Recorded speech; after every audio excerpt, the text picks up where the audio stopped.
شركة أكاسيا للأجهزة الكهربائية عاملة هاند بلندر تحفة. سلاح من ستانلس قوي جدا، 900 واط، وكمان استرجاع بعد سنة في حالة عيب في الصناعة.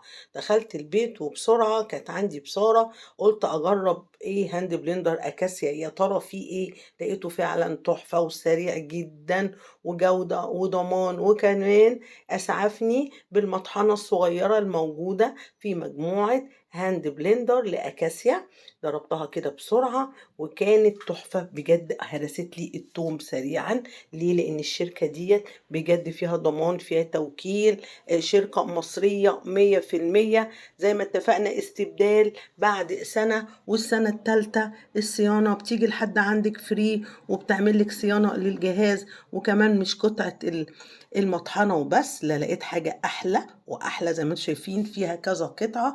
لقيت معانا مضرب الكهرباء، وبسرعة جبت الشبشق المتواجد وقلت يلا أعمل لهم زبادو. نزلت بالزبادي وعليه المانجا، فرصة بقى موسم المانجا لسه ما انتهاش، وكمان معلقة عسل نحل، وعملت بيه حاجة كده لايت جميلة جدا. وجربت معايا المضرب البيض السلك بجهاز أو مضرب الجهاز السلكي زي ما انتم شايفين بأكاسيا. كانت فعلا منجزة معايا، وخلصت حاجتي كلها في أقل من 10 دقايق بالهاند بلندر لشركة أكاسيا للأجهزة الكهربائية المصرية 100%، الجودة وضمان وقوة وكمان توكيل.